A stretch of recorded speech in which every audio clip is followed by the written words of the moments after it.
بسم اللہ الرحمن الرحیم نحمدہ ونصلی علی رسولہ الکریم اما بعد۔ پچھلے واقعہ میں جب آدم علیہ السلام کی فضیلت فرشتوں پر ظاہر ہو چکی اور دلائل سے یہ امر ثابت ہو گیا کہ صلاحیت خلافت کے لیے جن علوم کی ضرورت ہے وہ آدم علیہ السلام میں سب جمع ہے، اور ملائکہ کو ان میں سے بعض علوم حاصل ہیں اور جنوں کو تو بہت ہی کم حصہ ان علوم کا حاصل ہے، اور اس حیثیت خاص سے کہ فرشتے اور جن ہر دو گروہ کے علوم کے یہ جامع ہے، ان کا شرف ہر دو گروہ پر ظاہر ہو گیا۔ اب حق تعالیٰ کو منظور ہوا کہ اس مقدمہ کو معاملہ سے بھی ظاہر فرما دیا جائے اور فرشتوں اور جنوں سے ان کی کوئی خاص تعظیم کرائی جائے، جس سے یہ ظاہر ہو کہ یہ ان دونوں سے کامل اور اکمل ہیں۔ اب حق تعالیٰ کو منظور ہوا کہ ان غیر کاملوں سے اس کامل کی کوئی ایسی تعظیم کرائی جائے کہ عملاً بھی یہ امر ظاہر ہو جائے کہ یہ ان دونوں سے کامل اور جامع ہے۔ اس لیے جو عمل تعظیمی تجویز فرمایا گیا ہے اس کی حکایت ذکر فرماتے ہیں کہ ہم نے فرشتوں کو حکم دیا کہ آدم کو سجدہ کرے۔ اسی کے بارے میں ارشاد فرما رہے ہیں، اعوذ باللہ من الشیطان الرجیم، بسم اللہ الرحمن الرحیم، وَإِذْ قُلْنَا لِلْمَلَائِكَةِ اسْجُدُوا، اور جب قلنا ہم نے کہا للملائکتی فرشتوں کو اسجدوا کہ آپ سجدہ کرو لآدم آدم کو، فسجدوا پس وہ سجدہ میں گر پڑے، الا ابلیس مگر شیطان، ابا اس نے نہ مانا، واستکبرا اور تکبر کیا، وکان من الکافرین اور وہ ہو گیا کافروں میں سے۔ شیطان کا انکار کرنا محض عملی نافرمانی کا نتیجہ نہیں تھا، کیونکہ کسی فرض کو عملاً ترک کر دینا اصول شریعت میں فسق اور گناہ ہے، کفر نہیں ہے۔ تو شیطان کے کفر کا اصل سبب شیطان نے جو آدم علیہ السلام کے سامنے سجدہ کرنے سے انکار کر دیا، اس کی وجہ اللہ تعالیٰ سے اعتراض اور مقابلہ کرنا تھا کہ آپ نے جس کو سجدہ کرنے کا مجھے حکم دیا ہے وہ اس قابل نہیں کہ میں اس کو سجدہ کروں۔ تو یہ جو اللہ تعالیٰ پر اعتراض اور مقابلہ تھا تو یہ بلا شبہ کفر ہے۔ اب رہی یہ بات کہ کیا سجدہ کا حکم جنات کو بھی تھا، تو اس آیت میں جو بات صراحتاً مذکور ہے وہ تو یہ ہے کہ آدم علیہ السلام کو سجدہ کرنے کا حکم فرشتوں کو دیا گیا، مگر آگے جب الگ کر کے یہ بتلا دیا گیا کہ سب فرشتوں نے سجدہ کیا مگر ابلیس نے یعنی شیطان نے نہیں کیا، تو اس سے ثابت ہوا کہ سجدہ آدم علیہ السلام کا حکم اس وقت کی تمام ذی العقول مخلوقات کے لیے عام تھا، جن میں فرشتے اور جنات سب داخل ہیں، مگر حکم میں صرف فرشتوں کے ذکر پر اس لیے اکتفا کیا گیا کہ وہ سب سے افضل اور اشرف تھے۔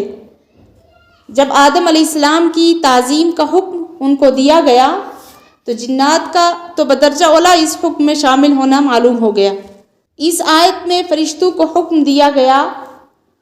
کہ آدم علیہ السلام کو سجدہ کریں، اور سورہ یوسف میں حضرت یوسف علیہ السلام کے والدین اور بھائیوں کا مصر پہنچنے کے بعد یوسف علیہ السلام کو سجدہ کرنا مذکور ہے، وَخَرُّوا لَهُ سُجَّدًا۔ تو یہ تو ظاہر ہے کہ یہ سجدہ عبادت کے لیے نہیں ہو سکتا، کیونکہ اللہ کے علاوہ کی عبادت شرک اور کفر ہے، جس میں یہ احتمال ہی نہیں کہ کسی وقت کسی شریعت میں جائز ہو سکے۔ اس کے سوا کوئی احتمال نہیں کہ جو پہلے نبی گزر چکے ان کے زمانے میں سجدے کا بھی وہی درجہ ہوگا جو ہمارے زمانے میں سلام کا ہے، مصافحہ کا یا گلے لگنے کا یا اسی طریقے سے ہاتھ پر بوسہ دینا یا تعظیم کے لیے کھڑے ہو جانے کا ہے۔ امام جساس رحمۃ اللہ علیہ نے احکام القرآن میں یہی فرمایا ہے کہ انبیاء سابقین یعنی جو پہلے نبی گزر چکے ان کی شریعت میں بڑوں کی تعظیم کے لیے سجدہ جائز تھا، شریعت محمدیہ صلی اللہ علیہ وسلم میں یہ منسوخ ہو گیا، اور بڑوں کی تعظیم کے لیے صرف سلام مصافحہ کی اجازت دی گئی۔ رکوع سجدہ اور بحیت نماز ہاتھ باندھ کر کھڑے ہونے کو ناجائز قرار دیا گیا۔ وضاحت اس کی یہ ہے کہ اصل کفر اور شرک اور غیر اللہ کی عبادت تو اصول ایمان کے خلاف ہے، وہ کبھی کسی شریعت میں جائز نہیں ہو سکتے، لیکن کچھ افعال ایسے ہیں جو اپنی ذات میں شرک اور کفر نہیں، مگر لوگوں کی جہالت اور غفلت سے وہ افعال ذریعہ کفر اور شرک کا بن سکتے ہیں۔ تو ایسے افعال کو جو پہلے نبی گزر چکے تو ان کی شریعتوں میں مطلقاً منع نہیں کیا گیا، بلکہ ان کو ذریعہ شرک بنانے سے روکا گیا، جیسے جانداروں کی تصویر بنانا اور استعمال کرنا اپنی ذات میں کفر اور شرک نہیں، اس لیے پچھلی شریعتوں میں جائز تھا۔ اسی طرح سجدہ تعظیمی پچھلی شریعتوں میں جائز تھا، یعنی احترام کے طور پر جو سجدہ کیا جاتا ہے وہ جائز تھا، لیکن آخر کار لوگوں کی جہالت سے یہ چیزیں شرک اور بت پرستی کا ذریعہ بن گئیں، اور اسی راہ سے انبیاء علیہ السلام کے دین اور شریعت میں تبدیلی ہو گئی، اور پھر دوسرے نبی اور دوسری شریعتوں نے آ کر اس کو مٹایا۔ شریعت محمدیہ صلی اللہ علیہ وسلم چونکہ دائمی اور قیامت تک باقی رہنے والی شریعت ہے، رسول کریم صلی اللہ علیہ وسلم پر نبوت اور رسالت ختم، اور آپ صلی اللہ علیہ وسلم کی شریعت آخری شریعت ہے، اس لیے اس کو مسخ اور تحریف سے بچانے کے لیے ایسے سوراخ کو بند کر دیا گیا جہاں سے شرک اور بت پرستی آ سکتی تھی۔ اسی سلسلہ میں وہ تمام چیزیں اس شریعت میں حرام قرار دی گئی جو کسی زمانے میں شرک اور بت پرستی کا ذریعہ بنی تھی۔ تو تصویر بنانا اور اس کے استعمال کو اسی وجہ سے حرام کیا گیا۔ سجدہ تعظیمی اسی وجہ سے حرام ہوا۔ ایسے اوقات میں نماز پڑھنے کو حرام قرار دیا گیا جن میں مشرکین اور کفار اپنے معبودوں کی عبادت کیا کرتے تھے، کہ یہ ظاہری جو ان کے ساتھ مطابقت ہے کسی وقت بھی شرک کا ذریعہ بن سکتی ہیں۔ خلاصہ یہ ہے کہ آدم علیہ السلام کو فرشتوں کا سجدہ اور یوسف علیہ السلام کو ان کے والدین اور بھائیوں کا سجدہ جو قرآن میں مذکور ہے، یہ سجدہ تعظیمی تھا، یعنی احتراماً تھا، جو ان کی شریعت میں سلام، مصافحہ اور ہاتھ پر بوسہ دینے وغیرہ کا درجہ رکھتا تھا اور جائز تھا۔ شریعت محمدیہ صلی اللہ علیہ وسلم کو کفر اور شرک کے شبہ ہونے سے بھی پاک رکھنا تھا، اس لیے اس شریعت میں اللہ تعالیٰ کے سوا کسی کو احتراماً یا تعظیم کے طور پر جو سجدہ کیا جاتا ہے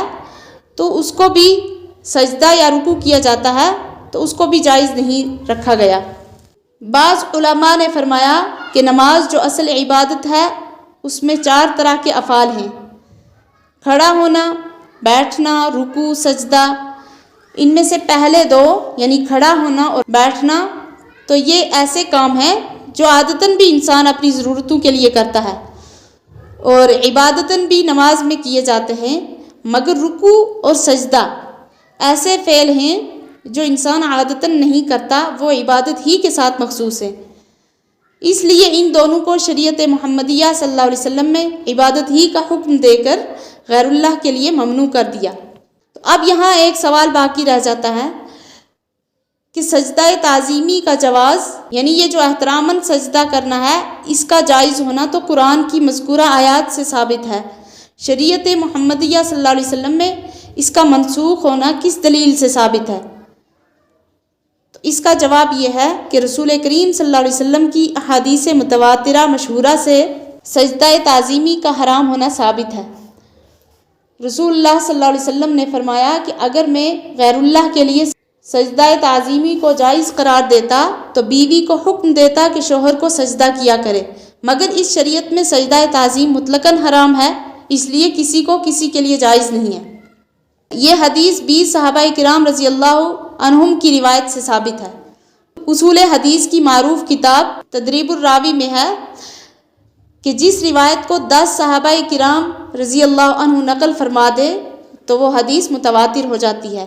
جو قرآن کی طرح قطعی ہے۔ یہاں تو 20 صحابہ کرام سے منقول ہے۔ شیطان کے انکار کرنے کی وجہ اس کا تکبر تھا کہ میں ایک مٹی سے بنے ہوئے انسان کے آگے سجدہ کیوں کروں جبکہ میں آگ سے بنا ہوا ہوں۔ یہ بات بھی قابل غور ہے کہ شیطان علم و معرفت میں یہ مقام رکھتا تھا کہ اس کو طاؤس الملائکہ کہا جاتا تھا، پھر اس سے یہ حرکت کیسے صادر ہوئی؟ تو بعض علماء نے فرمایا کہ اس کے تکبر کے سبب سے اللہ تعالیٰ نے اس سے اپنی دی ہوئی معرفت اور علم و فہم کی دولت چھین لی، اس لیے ایسی جہالت کا کام کر بیٹھا۔ بعض اوقات کسی گناہ کے وبال سے بھی تائید حق انسان کا ساتھ چھوڑ دیتی ہیں، تو اس کی ہر کوشش اور عمل اس کو گمراہی کی طرف دھکیل دیتے ہیں۔ اس سے یہ بھی ثابت ہوا کہ انسان کا ایمان وہی معتبر ہے جو آخر عمر اور اول منازل آخرت تک ساتھ رہے۔ موجودہ ایمان اور عمل اور علم و معرفت پر غرور نہ ہونا چاہیے۔ اللہ ہماری حفاظت فرمائے۔ وآخر دعوانا ان الحمد للہ رب العالمین۔